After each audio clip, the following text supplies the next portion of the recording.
her beauty will dry, her glory will bend. But listen carefully. If anybody else uses it, it will backfire. Weeks passed. Amira's glow began fading. Her golden eyes looked tired. Her skin lost that soft shine. Her hair began thinning slightly. She stared at the mirror one evening. Why does my face look like this? Gabriel walked behind her. Maybe you are working too hard. Maybe you're working too hard. She turned to him. Do I look different? He looked carefully, pretended to study her face. Just tired. You should rest more. He hugged her gently. But as she rested her head on his chest, his eyes opened wide, cold, calculating, satisfied.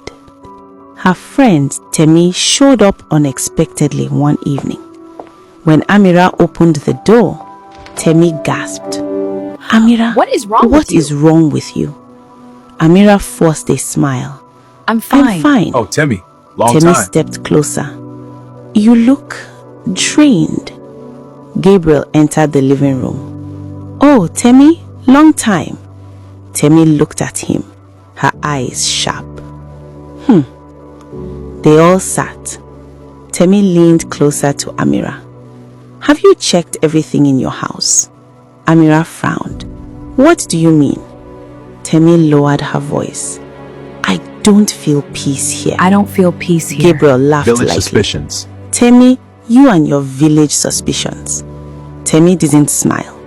She only said softly, Amira, sometimes the enemy is not outside.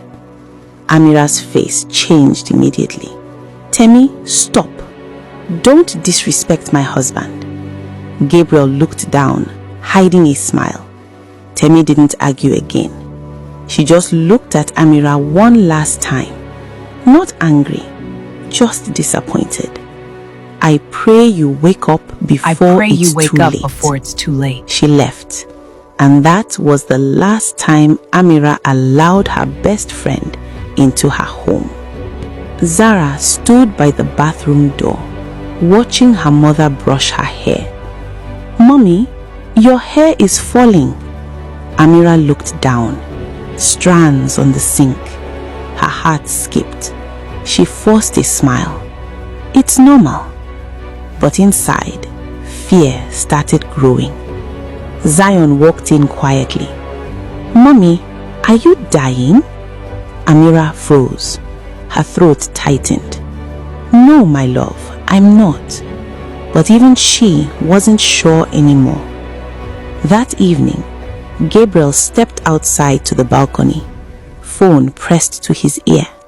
His voice was soft, different. Cynthia, I missed you. I missed you.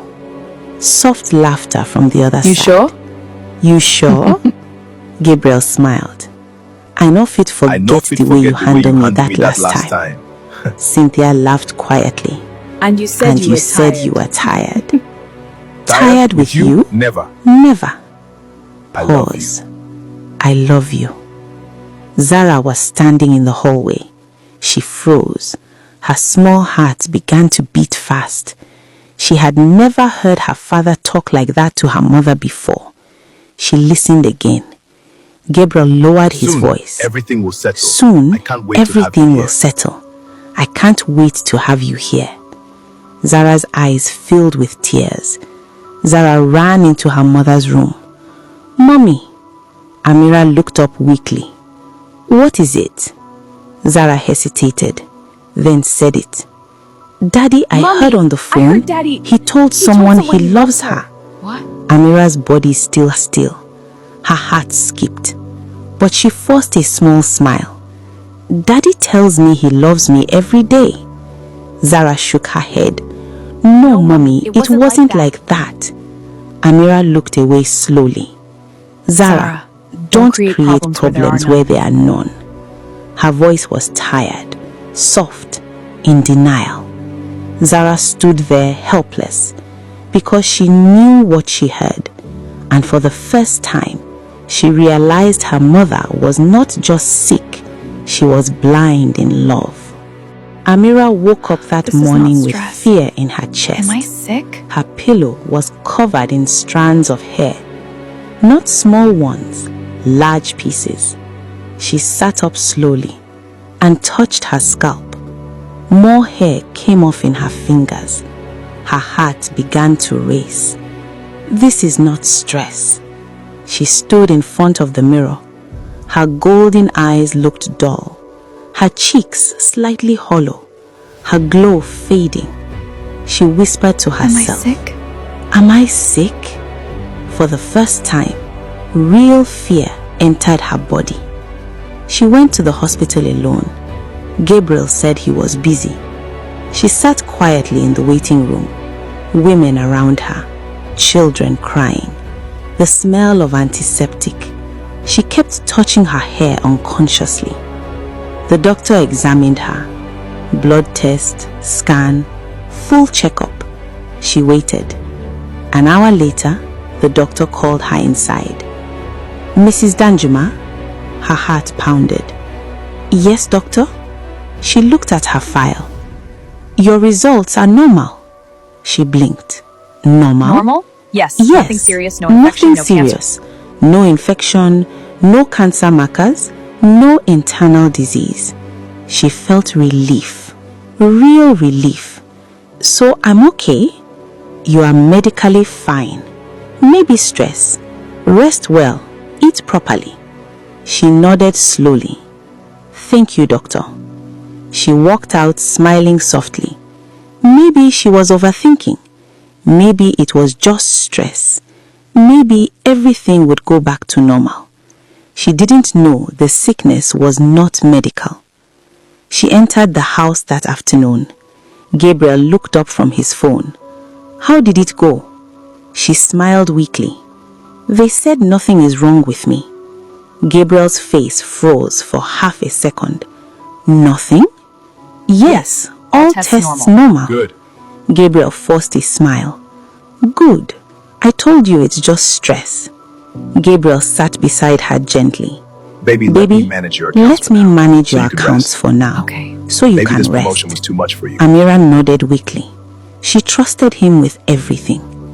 Gabriel hugged her. Maybe this promotion was too much for you.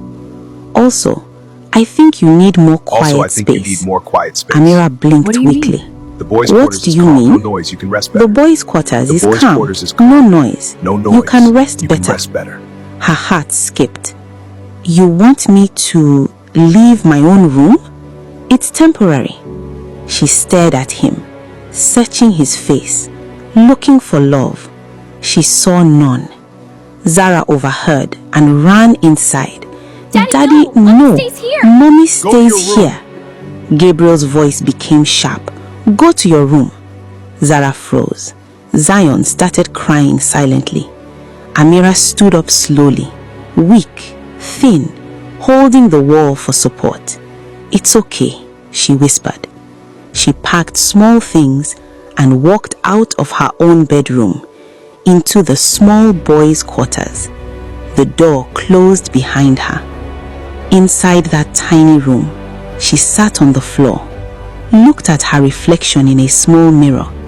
She didn't recognize herself. Her gold hair almost gone, her cheeks hollow, her eyes empty.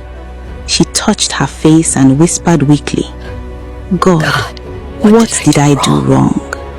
The next day, Zara and Zion sneaked quietly to the boys' quarters, carrying small bread and water. They knocked softly. Mommy? Amira opened the door weakly. She smiled. Mommy, I The missed children you so hugged much. her I tightly. missed you too, my love. Suddenly, Don't leave a again, loud Mommy. voice thundered from behind. What are you doing there? Gabriel stood in the dark, watching, his eyes cold. The children froze, and Amira realized something terrifying for the first time. Her husband was not trying to save her. He was hiding her. Suddenly, heavy footsteps outside. Zion froze. Zara's heart jumped. Gabriel stood there. His face was dark. What are you doing here? The children shook. What are you doing here? Zara stood in front of her mother. Get out now! I brought food for mommy. Gabriel's jaw tightened. I told you not to come here. Zion cried openly. She's hungry. Gabriel looked at Amira. For 1 second, just 1 second, his eyes softened. He saw how thin she was, how weak, how she struggled to breathe. But then something else entered his face. Anger, Please don't. possession, I said control. stay away! I said stay away.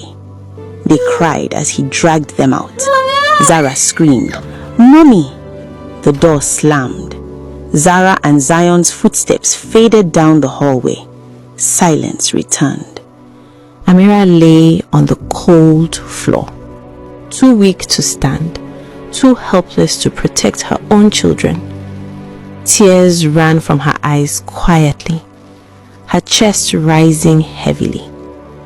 She had watched Gabriel drag them away, and she couldn't even move. Her hands trembled as she whispered weakly, God, Protect my children. please protect my children.